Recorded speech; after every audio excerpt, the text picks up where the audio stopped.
Welcome to I dream. నేను ఉదయశ్రీ. పిల్లలు autism, ADHD లాంటి సమస్యలతో పుట్టడం మనం చూస్తూ ఉంటాం. మరి ఇలాంటి సమస్యలతో పిల్లలు ఎందుకు పుడతారు? ప్రెగ్నెన్సీలోనే వాళ్ళకి ఇలాంటి ప్రాబ్లమ్స్ ఉన్నాయని మనం ఐడెంటిఫై చేయలేమా? ఒకవేళ ఆటిజం, ఏడీహెచ్డి లాంటి సమస్యలు ఉంటే వాళ్ళకి ఎలాంటి ట్రీట్మెంట్ అవైలబుల్ ఉంది? అశోక చైల్డ్ డెవలప్మెంట్ సెంటర్లో మనం ఉన్నాం. పంజాగుట్టలో మనకు ఈ సెంటర్ ఉంది. మరి డాక్టర్ నవిత గారు మనతో ఉన్నారు. Early interventionalist, physiotherapist and psychologist. మాట్లాడదాం. హలో అండి. హలో. సో ఆటిజం, ఏడీహెచ్డి ఇవి పిల్లలతో పుడుతున్నారు కదా ఈ ప్రాబ్లమ్స్తో. వాళ్ళు అంటే వాళ్ళ మదర్ ప్రెగ్నెంట్ ఉన్నప్పుడు ఈ ప్రాబ్లమ్స్ని ప్రెగ్నెన్సీలోనే ఐడెంటిఫై చేయలేమా? యాక్చువల్లీ ప్రెగ్నెన్సీ టైంలో మనకు జెస్టేషనల్ టైంలో ఐడెంటిఫై చేయలేమండి. బికాస్ జెస్టేషనల్లో మనం కనుక్కోగలిగేది బేబీ గ్రోత్ ఎలా ఉంది, మూమెంట్స్ ఎలా ఉన్నాయి, ఆర్గాన్స్ ఎలా ఉన్నాయి, లేకపోతే ఎక్స్ట్రా ఫింగర్స్ కానీ నెక్ షార్ట్నింగ్ ఏమైనా ఉందా, లేకపోతే హార్ట్లో ఆర్గాన్స్, కిడ్నీ ఎట్లా ఉంది, ఇవి మాత్రమే చూడగలుగుతాం. అండ్ హైట్ అండ్ వెయిట్ అనేది మనం మెజర్ చేయగలుగుతాం. ఇప్పుడు మనకి టిఫా స్కాన్ ఉంటుంది, అల్ట్రాసౌండ్ అబ్డామిన్ ఉంటుంది. సో బేబీ గ్రోత్ అనేది తెలుస్తుంది. బట్ ఆ బేబీ పుట్టిన తర్వాత ఆటిజమా, ఏడీహెచ్డీనా చెప్పలేం. కానీ యాజ్ వెల్ యాజ్ ఇప్పుడు డౌన్ సిండ్రోమ్ ఉంది, అది మనం ప్రెగ్నెన్సీ టైంలో చూస్తే తెలుస్తుంది డౌన్ సిండ్రోమ్ బేబీయా కాదా అని చెప్పి. ఎందుకంటే దానికి సంబంధించిన టెస్ట్లు ఉన్నాయి. ఫిష్ అని చెప్పి అమ్నియోసింథసిస్ అంటే అమ్నైటిక్ ఫ్లూయిడ్ చూసి దాన్ని ఎగ్జామిన్ చేయడం అనేది జరుగుతుంది. బట్ చిల్డ్రన్ విత్ ఆటిజం, ఏడీహెచ్డీని జెస్టేషనల్ టైం అంటే ప్రెగ్నెన్సీ టైంలో మనం కనుక్కోవచ్చా అంటే ఇంకా అది కనుక్కున్నంత రాలేదు. ఓకే, ఎందుకు పుడతారు? యాక్చువల్లీ వాళ్ళు పుట్టినప్పుడు ఏం చిల్డ్రన్ విత్ ఆటిజం, ఏడీహెచ్డీ లాగా ఏమి ఉండదండి. కాకపోతే ఏంటంటే కొన్ని రీసెర్చెస్ ఏం చెప్తున్నాయంటే మనకు సోషల్ స్మైల్ అనేది 3 to 6 months డెవలప్ అవుతుంది. సో మైట్ బి కొన్ని కేసెస్లో కొన్ని చిల్డ్రన్స్ దే వర్ నాట్ అంటే అప్రోప్రియేట్గా సోషల్ స్మైల్ అనేది అటెండ్ అవ్వరు. So that might be the primary symptom అని చెప్తున్నారు. But not at proven. అంటే అన్ని రీసెర్చెస్ చెప్పట్లేదు అవును 3 to 6 months సోషల్ స్మైల్ అనేది డెవలప్ అవుతుంది, ఈ కిడ్స్లో లేదు, వాళ్ళే ల్యాండ్ అవుతారు ఇది ఆటిజం కానీ ఏడీహెచ్డీలో ల్యాండ్ అవుతారు అని అంటే చెప్పలేం. బట్ కొన్ని అంటే త్రూ మై ఎక్స్పీరియన్స్ కొంతమంది కిడ్స్ ఏంటంటే చిన్నప్పటి నుంచే కొంచెం హైపర్ ఉంటారు. వెరస్ వాళ్ళు క్రాలింగ్ స్కిప్ చేయడం అంటే మనం చూస్తుంటాం కదా, మోకాళ్ళు ప్లస్ చేతుల మీద పాకుతూ ఉంటారు, అంబాడడం అంటారు తెలుగులో. సో ఈ క్రాలింగ్ స్కిప్ చేయడం అనేది జరుగుతుంది. కొద్దిగా హైపర్ అనేది ఉంటారు. సో అలాగే ఏంటంటే 1 year అయిన తర్వాత ఇప్పుడు 1 year గ్రోత్ ఏదైతే ఉందో 1 year తర్వాత ఏదైతే మనం వర్బల్ కమ్యూనికేషన్కి వెళ్తామో ఆ వర్బల్ కమ్యూనికేషన్లో ఫ్యూ వర్డ్స్ మాట్లాడతారు. ఫర్ ఎగ్జాంపుల్ అమ్మ, అత్త, తాత అంటుంటారు. బట్ 15-16 months అయితే అవన్నీ ఏంటంటే మీనింగ్ఫుల్గా కన్వర్ట్ అవ్వాలి. వేరాజ్ 18 months అయినా కూడా అది మీనింగ్ఫుల్గా కన్వర్ట్ అవ్వదు. అండ్ మోర్ ఓవర్ మనం ఇప్పుడు డెఫినెట్లీ ఎవ్రీ మంత్కి ఒక మైల్ స్టోన్ అయితే అటెండ్ అవుతూ ఉంటారు. సో ఆ మైల్ స్టోన్స్ అటెండ్ అయ్యడంలో ఎస్పెషల్లీ స్పీచ్లో ల్యాక్ ఉంటారు అండ్ సోషలైజేషన్లో ల్యాక్ ఉంటారు ఎవరు children with autism, ADHD. So most of the కిడ్స్ని మనము ఆఫ్టర్ ఫస్ట్ బర్త్డేనే మనం చూడగలుగుతున్నాం వాళ్ళలో సిమ్టమ్స్. సో వేరే జెస్టేషనల్ టైంలో చూడట్లేదు. So most of the cases అంటే హై రిస్క్ ఉన్నారు, బార్డర్ లైన్ ఉన్నారు, మైల్డ్, మోడరేట్ ఏదైనా డయాగ్నోస్ చేయాలి అంటే ఆఫ్టర్ 12 to 15 months. ఓకే, మీరు ఇప్పటి వరకు మీ ఎక్స్పీరియన్స్లో ఎన్నో కేసెస్ చూస్తున్నారు కదా, ఈ ఆటిజంకి సంబంధించి, ఏడీహెచ్డీకి సంబంధించి ఎంతవరకు పేరెంట్స్కి అవగాహన ఉంది? వాళ్ళ పిల్లలకి ఈ ఆటిజం కానీ ఏడీహెచ్డీ కానీ ఉందనుకోండి, వాళ్ళు ఏ టైంలో మీ దగ్గరికి తీసుకొస్తున్నారు థెరపీకి? యాక్చువల్లీ ముందు కంటే ఇప్పుడు అవేర్నెస్ ఉందనే చెప్పచ్చు. ఇంతకుముందు కిడ్స్ మా దగ్గర 3 years పైననో లేకపోతే 4 years తర్వాతనో వచ్చేవాళ్ళు. ఇప్పుడు 2.2, 2.5 అక్కడ వరకు వస్తున్నారు. బట్ స్టిల్ అవేర్నెస్ అనేది ఇంకా పెరగాలి. ఎందుకంటే ఇప్పుడు చుట్టూ ఉన్న నైబర్స్ కానీ లేకపోతే elders in the family like grand parents కానీ అట్లా ఏమంటారంటే బాబు అబ్బాయి అయితే 5 years తర్వాత మాటలు వస్తాయి, ఏముంది ఆడుతున్నాడు కదా, తింటున్నాడు కదా, ఎందుకు టెన్షన్ పడతారు అని పేరెంట్స్కి చెప్తుంటారు. సో మనం అట్లా 5 years వరకు వెయిట్ చేయకుండా మీకు ఇప్పుడు 12 months వరకు ఎవ్రీథింగ్ ఈజ్ ఫైన్, మీరు పిలిస్తే పలుకుతున్నారు, వేరే పిల్లలకి ఐ కాంటాక్ట్ ఇస్తున్నారు, మీకు ఐ కాంటాక్ట్ అంతా everything is fine till 12 months. అలాంటి 12 months వరకు ప్రాపర్గా ఐ కాంటాక్ట్ ఇచ్చిన బేబీ 15 months తర్వాత ఇవ్వట్లేదు అంటే దట్ మైట్ బి ఫిషీ కదా. సో దాన్ని మనం చూడాలి.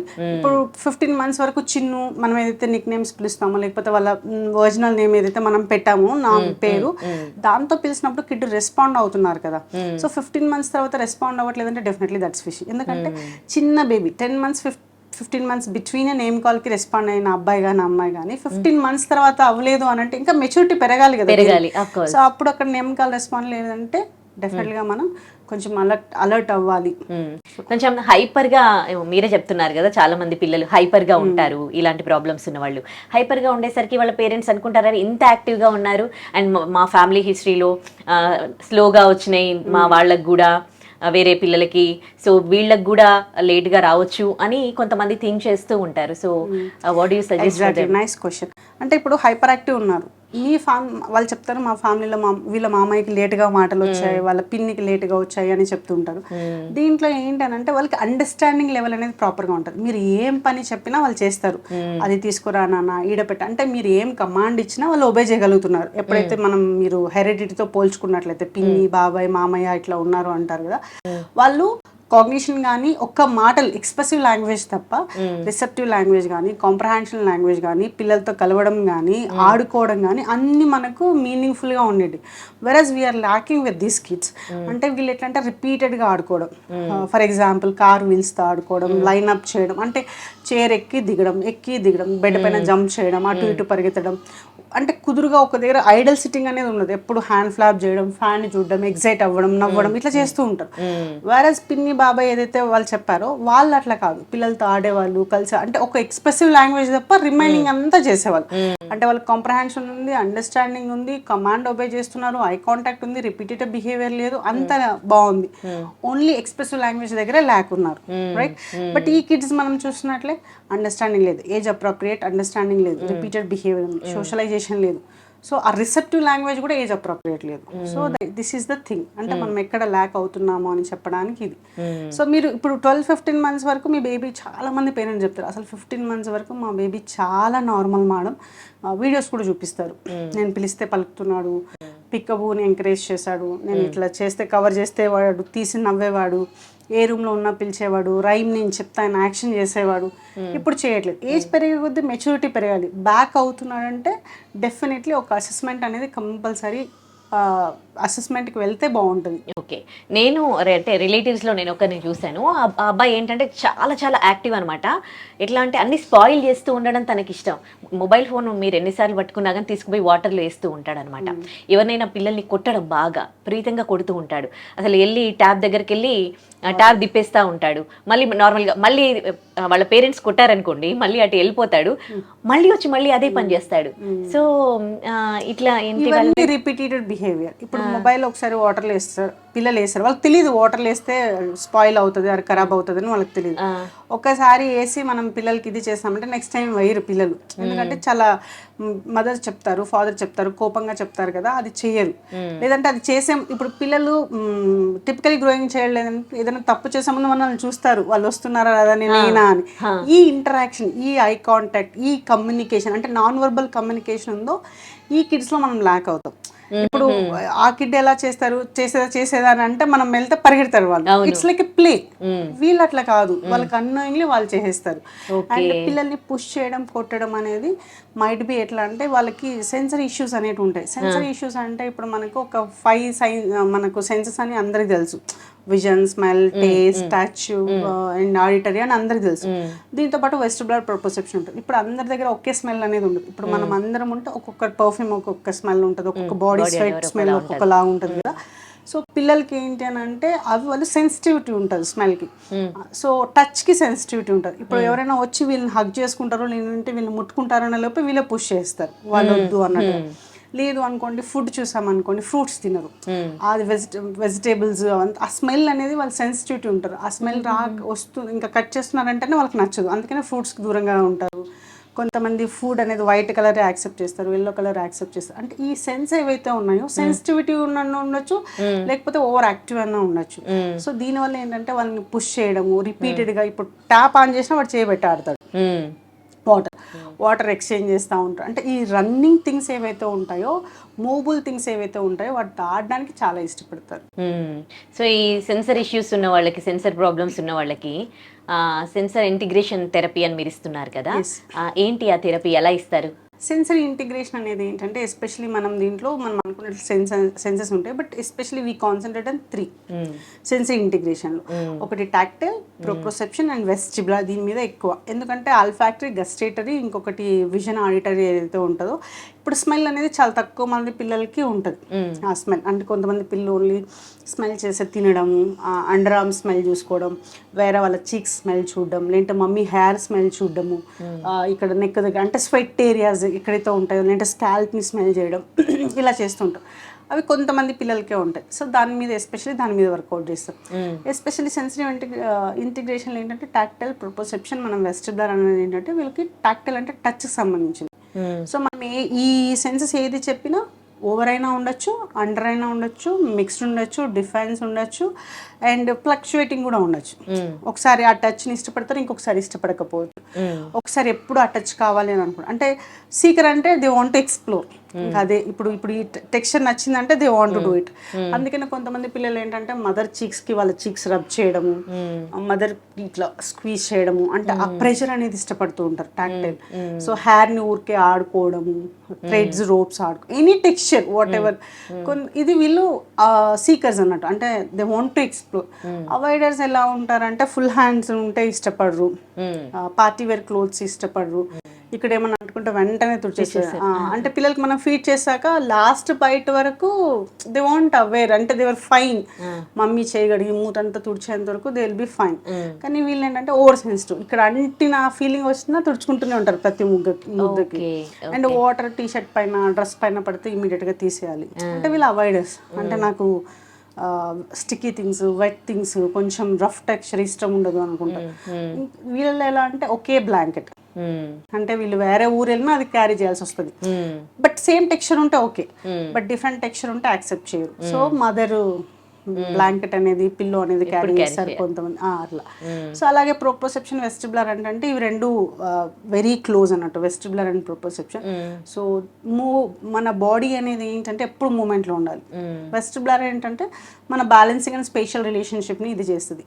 సో ప్రోప్రోసెప్షన్ మన జాయింట్ నుంచి ఇన్ఫర్మేషన్ ఇస్తుంది. అంటే ఎప్పుడు జంప్ చేయడం, క్లైమ్ చేయడం, దుంకడము, చైర్ ఎక్కి సోఫా మీద దుంకడం, సోఫా మీద నుంచి కిందకి దుంకడం, ఏదన్నా కొంచెం సాఫ్ట్ ఉందంటే దాని మీద ట్రాంపోలిన్ మీద ఎక్కువ, ఇలా అనేది ఉంటుంది. సో వీటి మీద ఎక్కువ వర్కౌట్ చేస్తాం అన్నట్టు. అంటే ఇప్పుడు సీకర్స్ ఉన్నా, అవాయిడర్స్ ఉన్నా, ఫ్లక్చుయేషన్, మిక్షన్ ఏదున్నా హార్మోనైజ్ లైన్ మీదకి తీసుకురావాలి కదా. సో మనం అండర్ ఉన్న వాళ్ళని ఆ లైన్ మీదకి, ఎక్సెస్ ఉన్న వాళ్ళని కూడా ఆ లైన్ మీదకి వర్కౌట్ చేస్తాం అన్నట్టు ఈ sensory integration. This is the primary therapy actually. Okay, ఇప్పుడు ఇలాంటి ఇష్యూస్ ఉన్న వాళ్ళందరికీ ఇంత టైం పీరియడ్ లోనే రికవర్ అవుతాయా? అండ్ సక్సెస్ రేట్ ఎట్లా ఉంది అశోకాలు? సక్సెస్ రేట్ అయితే I really proudly I can say that there is a very good successful rate. But the thing is ఏంటంటే కిడ్ పైన డిపెండ్ అయి ఉంటుంది. ఇప్పుడు కిడ్ ఉన్నారు, ఇప్పుడు చాలా సీకర్స్ ఉంటారు. ఇప్పుడు దానికి మనం ఇంతకుముందే మాట్లాడుకున్నాం, వాళ్ళది హై రిస్క్లో ఉన్నారా, బార్డర్ లైన్లో ఉన్నారా, మైల్డ్, మోడరేట్, సివియర్, ప్రొఫౌండ్. దీంట్లో వాళ్ళు ఏ ఏజ్కి వచ్చారు. ఇప్పుడు 2.1కి వచ్చారనుకోండి, there might be 6 or 7 months or 8 months or 1 year delay. But whereas 5 yearsకి కిడ్ నా దగ్గర వచ్చారనుకోండి, ఆల్మోస్ట్ 2-3 years డిలే ఉంటుంది. సో ఆ సివియారిటీ ఎన్ని ఇయర్స్ డిలే ఉన్నారు, ఆ గ్యాప్ని బ్రిడ్జ్ మనం ఇది చేయాలి కదా, ఆ గ్యాప్ అయితే ఫిల్ చేయాలి. Physical is won't stay there, okay let us come will meet అని ఉండదు. అంటే ఫిజికల్ ఏజ్ వెళ్తూనే ఉంటుంది. ఈ క్రోనలాజికల్ ఏజ్ ఎప్పుడైతే రన్ అవుతుంటుందో, డెవలప్మెంట్ ఏజ్ అనేది 1-2 years గ్యాప్. దీనికి కలుసుకోవాలంటే ఎఫర్ట్స్ అనేది ఎక్కువ పెట్టాలి. సో కిడ్ కొంతమంది ఏం చేస్తారంటే చాలా ఫాస్ట్గా రికవర్ అవుతుంది అకార్డింగ్ టు దేర్ ఇష్యూ ఎంత ఉంది, severity. At the same time వాళ్ళ గ్రాస్పింగ్ పవర్ ఎట్లా ఉంది, అట్ ది సేమ్ టైం ఇంట్లో ఎఫర్ట్స్ ఎలా ఉంటున్నారు, డైట్ ఎలా ఫాలో అవుతున్నారు, ఇవన్నీ బేస్ చేసుకొని కిడ్ డెవలప్మెంట్ అని ఉంటుంది. బట్ డెఫినెట్లీ మన దగ్గర థెరపీ స్టార్ట్ చేశాక 3 to 6 months definitely you'll see the changes. Okay, ఈ ADHD, ASD ప్రాబ్లమ్స్ ఉన్న వాళ్ళలో ఈ సెన్సర్ ప్రాబ్లమ్స్ సేమ్ ఉంటాయా ఈ రెండు? చాలా వరకు సేమ్ ఉంటాయి. చిల్డ్రన్ విత్ ఆటిజం ఆర్ ADHDలో సెన్సరీ ఇష్యూస్ అనేవి సేమ్ ఉంటాయి. కాకపోతే అంటే నేను చెప్పాను కదా, ఏదర్ అండర్ లేదంటే ఓవర్, మిక్స్డ్, ఫ్లక్చువేటింగ్, డిఫెన్సింగ్, దీంట్లో అయినా ల్యాండ్ అవ్వచ్చు. కాకపోతే ఏంటంటే చిల్డ్రన్ విత్ ADHD ఏంటంటే మనకు ప్రైమరీ స్కూల్కి స్టార్ట్ అయినప్పుడు ఎక్కువ తెలుస్తుంది issues. ADHD, children with ADHD కిడ్స్లో ఏంటంటే ఒక స్పీచ్ డిలేనే ఉంటుంది చాలా వరకు, లేదా కాగ్నిటివ్ ఎబిలిటీస్ కొంచెం డిలే ఉంటాయి. ఏజ్ డెఫినెట్లీ మనకి ఎక్స్ప్రెసివ్ లాంగ్వేజ్ ఉంటేనే మనకి కాగ్నిటివ్ ఎబిలిటీస్ కూడా తెలుస్తాయి. అంటే ప్లానింగ్ ఎలా ఉంటుంది, ప్రాబ్లమ్ సాల్వింగ్ ఎలా ఉంటుంది. చిల్డ్రన్ విత్ ఆటిజంలో ఏంటంటే వాళ్ళ డెవలప్మెంట్ పెరిగే కొద్ది కూడా స్పీచ్ డిలే ఎక్కువ ఉంటుంది. అందుకనే చిల్డ్రన్ విత్ ఆటిజంలో మనకు repetitive behaviour, lack of socialization, lack of speech అనేది these are the main symptoms. And pointing ఉండదు చిల్డ్రన్ విత్ ఆటిజం. ADHDలో ఏంటంటే సోషలైజేషన్ ఉంటుంది, అంత రిపీటెడ్ బిహేవియర్ ఉండదు. బట్ వేరేస్ చాలా హైపర్ ఉంటుంది, అసలు ఐడల్ సిట్టింగ్ ఉండదు. They want to roam, only sleep టైమే వాళ్ళకి రెస్ట్. స్పీచ్ కొద్ది గొప్ప ఉంటుంది, మరీ జీరో స్పీచ్ అనేది ఏమి ఉండదు, కొద్ది గొప్ప ఉంటుంది. బట్ ఏంటంటే చాలా ఎక్స్ప్లోర్ అవుతుంటారు. ఓకే, సో ఇంకోటి ఈ ఏడిహెచ్డి వాళ్ళు అంటే కొంతమంది ఇట్లా లుక్స్ పిల్లలు చూస్తూ ఉంటారు, ఒక కన్ను ఒకవైపు ఒక కన్ను ఒకవైపు, అండ్ అట్లా వాళ్ళతోనే వాళ్ళు మాట్లాడుకుంటూ వాళ్ళతోనే వాళ్ళు ఆడుకుంటూ ఉంటారు కదా. సో అలాంటి పిల్లలు కంప్లీట్గా రికవర్ అయ్యే ఛాన్సెస్ ఉన్నాయా ఈ థెరపీస్తో? డెఫినెట్గా అవుతారండి. ఇప్పుడు మాట్లాడింది మీరు ఒకటి స్క్వింట్ ఐస్ అయినా ఉండాలి, లేకపోతే విజువల్ సీకింగ్ బిహేవియర్ అయినా ఉండాలి. విజన్ సీకింగ్ బిహేవియర్ అంటే మనకు 2 టైప్స్ ఉంటుంది, సెంట్రల్, పెరిఫెరల్ అంటారు. కొంతమంది పిల్లలు ఏంటంటే అన్ని సైడ్కి చూసి రౌండ్ తిరగడము, అన్ని సైడ్కే చూడడము, ఫ్యాన్ లైట్ ఇట్లా సైడ్కి చూడడము, లేదంటే లైట్స్ బ్లింక్ చేయడము, లేకపోతే ఐ పోక్ చేయడము, ఇలాంటి సిమ్టమ్స్ అనేవి ఉంటాయి. స్క్వింట్ ఐస్ అనేది ఏంటంటే 2 టైప్, మనకు దాంట్లో టైప్స్ ఉన్నాయి. ఒక కన్నా ఐబాల్ అప్పుడు పైకి ఉండొచ్చు, అది నల్లది ఉంది కదా, నల్లగుడ్డ అంటారు కదా, అది కిందకు ఉండొచ్చు, లేదంటే సైడ్కి ఉండొచ్చు, లేకపోతే సెంటర్లో ఉండొచ్చు, ఇట్లా టైప్స్ ఉంటాయి. లేదంటే 2 కళ్ళు ఉండొచ్చు. కొంతమందికి హిడెన్ ఉంటుంది, వాళ్ళు ఏమైనా ఎక్కువ స్ట్రెయిన్ ఫీల్ అయినప్పుడు ఆడేటప్పుడు కూడా స్క్వింట్ అనేది రావచ్చు. దానికి మన దగ్గర విజన్ థెరపీ ఉంది. ఇది చేయడం వల్ల ఏమవుతుందంటే డెఫినెట్గా చేంజెస్ అనేది వస్తాయి. సో విజన్ సీకింగ్ బిహేవియర్ అనేది చిల్డ్రన్ విత్ ఆటిజంకైనా ఉండొచ్చు, చిల్డ్రన్ విత్ ఏడిహెచ్డి పిల్లల్లో అయినా చూడొచ్చు. ఎందుకంటే వాళ్ళకి విజువల్ డిస్ట్రాక్షన్స్ అనేవి ఎక్కువ ఉంటాయి. ఏదైనా ఇప్పుడు మూవబుల్ ఆబ్జెక్ట్స్ కనిపించింది, లేదంటే ఏదైనా కళ్ళకి ఏదైనా కనిపించింది, కళ్ళు ఎప్పుడు వెతుకుతూనే ఉంటాయి అన్నట్టు. అంటే స్టాటిక్గా ఇప్పుడు మనం ఎట్లా ఐ కాంటాక్ట్ మెయింటైన్ చేస్తున్నామో అట్లా ఉండదు. సో వాళ్ళకి మన దగ్గర ప్యూర్గా డొమైన్కి విజన్కి సంబంధించింది విజన్ థెరపీ అనేది ఉంది అశోకాలో. ఓకే, ఇప్పుడు మీరు సిమ్టమ్స్ చెప్పారు కదా, అంటే మల్టిపుల్ ప్రాబ్లమ్స్ ఉన్నాయి. మల్టిపుల్ ప్రాబ్లమ్స్ అన్నీ ఒక్కరిలో ఉండే అవకాశమే ఉందా, లేకపోతే కొన్ని ఒక్కొక్క కేసులో ఒక్కొక్క ప్రాబ్లమ్స్ చూస్తూ ఉంటారా మీరు? యాక్చువల్లీ ఇప్పుడు నేను చెప్పిన అన్ని ఒక్కరిలో కూడా ఉండొచ్చు, దీంట్లో కొన్ని మాత్రమే ఒకరిలో ఉండొచ్చు. చాలా వరకు ఏంటంటే పిల్లలు ఐ కాంటాక్ట్ ఉండదు, విజువల్ డిస్ట్రాక్షన్స్. చాలా మంది చిల్డ్రన్ విత్ ఏడిహెచ్డి అయినా ఆటిజం అయినా విజువల్ డిస్ట్రాక్షన్స్ అయితే కంపల్సరీ ఉండే అవకాశం ఉంటుంది. 80% కిడ్స్కి విజువల్ డిస్ట్రాక్షన్ అనేది ఉంటుంది. కొంతమంది పిల్లలకి ఏంటంటే ఈ హైపర్ ఉండడం వల్ల విజువల్ డిస్ట్రాక్షన్ అనేది ఉంటుంది. సో మనం అసెస్మెంట్ తీసుకున్నప్పుడు మా టీం అనేది ఎగ్జామిన్ చేస్తారు. మాకు పర్టికులర్ ప్రోటోకాల్స్ ఉంటాయి విజన్కి, విజువల్ డిస్ట్రాక్షన్స్ ఉన్నాయా లేదా, విజువల్ అటెన్షన్ ఎంత ఉంది అనేది. సో దానికి సంబంధించి చూసి వాళ్ళకి విజన్ థెరపీ అవసరమా లేదా అనేది మనకు తెలుస్తుంది. బట్ ఇప్పుడు నేను చెప్పిన సిమ్టమ్స్ అన్ని ఒక్కరిలో ఉండే అవకాశం ఉందంటే డెఫినెట్గా ఒక్కరిలో ఉండే అవకాశం ఉంటుంది. కొంతమంది పిల్లల్లో కొన్నే ఉంటాయి. కొంతమంది ఐ బ్లింక్ చేస్తారు, ఐ పోక్ చేస్తారు, కొంతమంది ఇట్లా సైడ్కి తీసి అన్ని రౌండ్ తిరుగుతారు, పెరిఫెరల్ విజన్. కొంతమంది ఇట్లా అన్ని సెంటర్ తెచ్చుకొని చూస్తారు. సో కలిపి ఉండొచ్చు, సపరేట్గా కూడా ఉండొచ్చు. ఇప్పుడు మల్టిపుల్ ప్రాబ్లమ్స్ ఉన్నాయి అనుకోండి, ఈ సెన్సార్ థెరపీ ఎట్లా పనిచేస్తుంది? సో అప్పుడు సెన్సరీ ఇంటిగ్రేషన్తో పాటు మనం విజన్ థెరపీ కూడా కాంబినేషన్ ఇస్తాం. ప్యూర్లీ విజన్ థెరపీ అనేది ఇస్తాం. విజన్లో మళ్ళీ 4 లెవెల్స్ ఉన్నాయి. ఆ 4 లెవెల్స్ కంప్లీట్ చేసినట్లయితే డెఫినెట్గా ఇష్యూస్ అయితే తగ్గుతాయి. ఓకే, ఎన్నో కేసెస్ మీరు చూసారు కదా, ఏదైనా మీకు ఛాలెంజింగ్ గా అనిపించిన కేసు గురించి అండ్ సక్సెస్ అయిన కేసు గురించి చెప్తారా? ఛాలెంజింగ్ కేసెస్ అంటే ఎవ్రీ కిడ్ అనేది మాకు ఛాలెంజింగ్. ఎందుకంటే ఇప్పుడు సిమ్టమ్స్ నేను 100 చెప్తాను, 100 అన్ని కిడ్లో ఒకే కిడ్లో ఉండదు. కొన్ని ఉంటాయి, కొన్ని ఉండవు. కొన్ని కిడ్ చాలా తొందరగా రెస్పాండ్ అవుతారు. సో మనం చూసినప్పుడు ఎట్లా అంటే సివియారిటీ అనిపిస్తుంది, వాళ్ళు తొందరగా రికవర్ అయ్యే అవకాశం ఉంటుంది. ఏ చిన్న బాబు మైల్డ్ ఉంది అన్న కేసెసే 1 year కూడా తీసుకున్న కేసెస్ ఉంటాయి. ఎవ్రీ కిడ్ అనేది మనకు ఛాలెంజింగ్గానే ఉంటుంది. అంటే వాళ్ళు ఎలా వస్తారు, ఈ క్షణానికి వాళ్ళు ఎలా మూడు వాళ్ళది మనకి చెప్తారు అన్నది మనం ఎక్స్పెక్ట్ చేయలేం. అలా ఉంటారు kids. Every kid is unique. మనం అనుకుంటాము, పేరెంట్స్ కూడా అనుకుంటారు నా కిడ్ కూడా diagnose with autism, me kid కూడా ఆటిజం అని. బట్ ఇంప్రూవ్మెంట్ అనేది differs and every kid is challenging. అసలు మనం ఊహించలేము ఈ కిడ్ ఎలా రెస్పాండ్ అవుతాడు.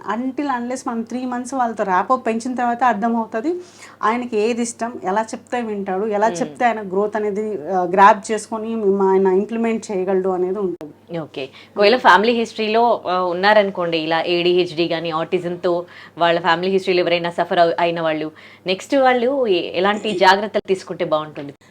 మనం చూసినట్లు అనేది ఏంటంటే అసలు కిడ్ 12 months వరకు మన దగ్గర ప్రాపర్గా ఉన్నాడు. వాడి తర్వాత 12 to 18 months ఈ పీరియడ్ 6 months కానీ లేదంటే 2 years కానీ స్క్రీన్ టైం అనేది కంప్లీట్గా అవాయిడ్ చేసేసి, అంటే నవ్వేడేస్ మనం కూడా బిజీ అయిపోయాము, సో ఎవ్రీ టైం మొబైల్, ఆ స్క్రీన్ టైం అనేది అవాయిడ్ చేయాలి. బికాజ్ ఏంటంటే ఇప్పుడు మనకు విజన్ స్టిమ్యులేషన్ అనేది చాలా, ఇప్పుడు మనందరికీ తెలుసు ఇవాళ రేపు చాలా వరకు ఏంటంటే మన సైన్స్ అనేది చాలా ఫార్వర్డ్ అయింది. And through social media everything we're coming to మతలబ్ ఇట్లా చేసేదంట అని అందరికీ ఐడియా ఉంది. ఇప్పుడు కొంతమంది పేరెంట్స్ వచ్చి మాకే చెప్తారు, మేడం డోపమైన్ అంట, కార్టిజోల్ అంటే, these are all hormones. So వాటి పేర్లు కూడా చెప్తారు. అంత మనకు అవేర్నెస్ వచ్చింది ప్రజల్లో. సో అలాంటప్పుడు ఏంటంటే ఇప్పుడు మనము స్క్రీన్ టైంలో ఏంటంటే మల్టిపుల్ కలర్స్ వస్తుంటాయి, its effect on the brain. అంత తీసుకున్నంత క్యాపబిలిటీ బ్రెయిన్ మెచ్యూరిటీ అనేది పిల్లలకి ఇట్స్ గ్రోయింగ్. చిన్న బర్డ్ నుంచి ఫ్లవర్ వస్తుంది, సో దాని మీద ఎక్కువ ప్రెషర్ పెట్టినా అది మొత్తం తీసుకోలేదు కదా, చిన్న మొగ్గ. So it's like flower, kids అనేది నిజంగా ఫ్లవర్స్. సో వాళ్ళకి ఏంటంటే ఆ కలర్స్ అవి తీసుకోవడం వల్ల స్ట్రెస్ అవుట్ అయిపోతారు. సో దానికి అడిక్ట్ అయిపోయి అవే కావాలి అని అన్నప్పుడు ఇంకా వాళ్ళకి బిహేవియర్ ఇష్యూస్, కొట్టడము, నవ్వుకోవడం, అరవడం. ఇంకా ఇప్పుడు పిల్లలు ఎలా చేస్తున్నారంటే 13 years వచ్చినా కూడా అడిక్ట్ అయిపోయి పేరెంట్స్ని కొట్టడం, స్కూల్కి వెళ్ళకపోవడం, ఇవంతా చూస్తున్నాం. So completely screen time avoid చేసి వాళ్ళకంటూ మనం కొంచెం physical work either outdoor indoor పెట్టి మనం పిల్లల్లో కలిపితే డెఫినెట్గా ఇలాంటి ఇష్యూస్ రాకపోవచ్చు అని అనుకుంటున్నాం. ఎందుకంటే చాలామంది హిస్టరీ తీసుకున్నప్పుడు ఆల్మోస్ట్ ఆ బాబు 6 months 8 months ఉన్నప్పటి నుంచి 6 hours స్క్రీన్ టైం, మా ఇంట్లో టీవీ ఎప్పుడు రన్ అవుతుండేది, ఆయన ఆడుకుండేవాడు, ఇట్లా చూస్తూ ఉంటాం. సో అంటే ఏంటంటే సోషలైజేషన్ లేకపోవడం, సో ఇవన్నీ చూస్తుంటాం. So better to avoid screen. And మనం ఏదైతే చేస్తున్నామో అది పిల్లలతో మాట్లాడుతూ, అంటే ఫాస్ట్గా ఫీడ్ చేయకుండా జస్ట్ టాక్ అండ్ ఎన్విరాన్మెంట్ని కొంచెం ఎక్స్ప్లెయిన్ చేస్తూ బిల్డ్ ఏ కమ్యూనికేషన్ అవి చూసుకుంటూ, అంటే మైల్ స్టోన్స్ అప్రోచ్ ఎలా ఉంది ఎవ్రీ మంత్ అనేది. మీకు డౌట్ వచ్చింది 13 months or 14 months or 15 months, take a consultation. అంటే ఇప్పుడు మీకు తెలుస్తుంది, ఓకే నా కిడ్ 15 months ఉన్నాడు, ఏజ్ అప్రోప్రియేట్ ఉన్నాడా లేదు. సో అంటిల్ అన్లెస్ అవసరం అయితే తప్ప ఎవరు థెరపీ తీసుకోమని చెప్పరు. ఏ థెరపిస్ట్ ఏ డాక్టర్ కూడా సజెస్ట్ చేయరు. మాక్సిమం మనం చూస్తాము ఆ కిడ్ కోపం అవ్వగలడు అనుకుంటేనే మనం ఏం చెప్పం. లేదు డెఫినెట్గా ఇన్ని మంత్స్ ల్యాక్ ఉంది, 6 months ల్యాక్ ఉంది, 3 months ల్యాక్ ఉంది, ఈ 3 months నెక్స్ట్ 6 months అవ్వద్దు, సో మనం కొద్దిగా ఒక 2-3 months ఇవ్వండి, 6 months ఇవ్వండి, 9 months ఇవ్వండి అనే దీంతోనే చెప్తారు. లేదు డైట్తో కంట్రోల్ చేసే పని అయితే ఫస్ట్ డైట్ ఫాలో అవ్వండి 2 months, you feel that it's working, then no need for therapies అని చెప్తాం. అంటే ఏజ్ గ్యాప్ అనేది ఇప్పుడు 15 months ఉన్నాడు, వెరస్ 13 months గ్రోత్ ఉంది, డెవలప్ 2 months కదా గ్యాప్ ఉంది. సో ఓకన్ స్క్రీన్ ఉంటే తగ్గించండి, డైట్ ఫాలో అవ్వండి, ఎక్కువ టైం స్పెండ్ చేయండి. అలా మనం టిప్స్ చెప్పాము, everything is fine, no need to come for the therapies. లేదు డిలే చాలా ఉన్నారు, థెరపీస్ తీసుకోండి అని అంటే మీరు అది కావాలంటే సెకండ్ ఒపీనియన్ తీసుకోండి, కానీ థెరపీస్ అయితే స్టార్ట్ చేసుకోండి. 5 years వెయిట్ చేయడం, 7 years వరకు వెయిట్ చేయడం, 7 years కిట్ తీసుకొచ్చి అమ్మ అనకపోవడం, టాయిలెట్ ట్రైన్ లేకపోవడం, ఐ కాంటాక్ట్ లేకపోవడం, పిల్లలతో కలవలేకపోవడం, ఎప్పుడు సెల్ఫ్ లవ్, స్క్రీమింగ్, పుష్ చేయడం, ఇవన్నీ ఉంటే 7 years బేబీ 1 year బేబీ లాగా ఉంటే 6 years గ్యాప్ ఉంది. ఇంకా ఆయన 14 years వచ్చేసరికి కూడా ఎంత ఏజ్ గ్యాప్ ఉంటుంది చెప్పండి. So we need to work. And ఇట్లా డిలే చేసిన కేసెస్లో మళ్ళీ సక్సెస్ అవ్వడం అనేది జరుగుతుంది, బట్ చాలా గ్రౌండ్ వర్క్ ఎఫర్ట్స్ అనేవి చాలా పెట్టాలి. ఎందుకు అని అంటే ఇప్పుడు ఫిజికల్ ఏజ్ 7 years ఉంది, డెవలప్మెంటల్ ఏజ్ 1 year ఉంది, 6 years గ్యాప్ ఉంది. ఇంకొక ఆయన ఒక 6 years దాటితే టీనేజ్లో కూడా వెళ్ళిపోతాడు. అన్నీ నేర్పించాలి, టాక్టైల్ చేయాలి, ఇవి చేయాలి అని అంటే వాళ్ళ హైట్, మనం చేసే యాక్టివిటీస్ అన్నీ మ్యాచ్ అవ్వవు, అన్నీ 100% ఇవ్వలేము. అండ్ వాళ్ళకి అప్పుడు స్టబ్బర్నెస్ కూడా ఎక్కువ అయిపోతుంది, ఎందుకంటే ఏజ్తో అయితే కొద్దిగా మెచ్యూరిటీ వస్తుంది కదా. సో స్టబ్బర్నెస్ పెరిగిపోతుంది, వినరు. ఇంకా అంత పెద్ద హైట్ పర్సనాలిటీని కూడా మనం అన్ని పట్టుకొని చేపించలేము, చాలా టైం తీసుకుంటుంది. చిన్న కిడ్గా ఉన్నప్పుడు మనం చేపించాం అనుకోండి, మనం ఎలా చెప్తే అలా వింటాడు. సో అప్పుడు ఈజీగా ఉంటుంది, చేయడానికి ఈజీగా ఉంటుంది. అండ్ వాళ్ళ గ్రాస్పింగ్ కూడా ఎక్కువ ఉంటుంది. అంటే మనం 0 to 3 years ఏంటంటే 75%, నవడేస్ రీసెంట్ రీసెర్చ్ అయితే 90% అంటున్నారు. So 0 to 3 years 75% brain growth ఉంటుంది. అంటే మైలినేషన్, న్యూరాన్ కనెక్షన్స్ ఇవన్నీ జరుగుతుంటాయి. సో ఆ ఏజ్లో మనం ఏమి చెప్పినా కూడా చాలా ఫాస్ట్గా ఉంటుంది, ఎందుకంటే న్యూరాన్ కనెక్షన్స్ అన్నీ అప్పుడే జరుగుతుంటాయి. అందుకని ఏంటంటే 3 years వచ్చేసరికి బేబీ మినిమల్ ఇండిపెండెంట్ అవుతుంది. వాష్రూమ్ వస్తుంది, ఆకలి అవుతుంది, నిద్ర వస్తుంది, నన్ను కొట్టారు, తిట్టారు, బయట వెళ్దాం అన్నీ చెప్తారు కదా. సో ఇండిపెండెన్స్ అప్పటి వరకు వస్తుంది. కాబట్టి అందుకనే పిల్లలు మనకు పక్కింటి వాళ్ళకి ఇటు మరాఠీ, అటు తెలుగు, హిందీ, తమిళ్ ఏదున్నా అన్ని లాంగ్వేజెస్ కలిపి మాట్లాడతారు. బికాస్ వాళ్ళు అంత ఫాస్ట్గా నేర్చుకోగలరు. ఇట్స్ లైక్ ఎంప్టీ స్లేట్, మనం ఏం రాసినా అది లాంగ్ టర్మ్లో ఉంటుంది. అందుకనే 0 to 3 years, 3 to 6, 6 to 9 అనేది చాలా ఇంపార్టెంట్. అట్లా అని అంటే ఇప్పుడు 7 years వచ్చాయి ఇంప్రూవ్మెంట్ రాదా అంటే వస్తుంది. బ్రెయిన్ ఎప్పటికైనా లాస్ట్ బ్రెత్ వరకు నేర్చుకుంటుంది, బట్ ఎఫర్ట్స్ అనేది ఎక్కువ పెట్టాల్సి వస్తుంది. Okay right, thank you so much for your valuable suggestions to the parents and thank you for letting us know about the autism and ADHD. Thank you. And for more videos, please subscribe to iDream. Please subscribe to iDream. Please subscribe iDream. And please subscribe to iDream. For more videos, subscribe to iDream. Please like, share, and subscribe to the channel. Congratulations, iDream. Subscribe to iDream. Subscribe to iDream. So subscribe to iDream Media. iDream ki iDream team అందరికి huge congratulations. Please subscribe iDream Media. Please subscribe to iDream. Subscribe iDream. Please subscribe to iDream. iDream అంటే నా కళల channel subscribe చేసుకున్న నోరు తిరుగుతలేదు మీరైతే గంట గుర్తు కొట్టండి. For more such videos, please subscribe to iDream. Subscribe to iDream. Please subscribe to iDream. Please subscribe iDream Media. Please do subscribe to iDream. Please subscribe to iDream Media. For best entertainment and information, please subscribe iDream. And don't forget to subscribe to iDream.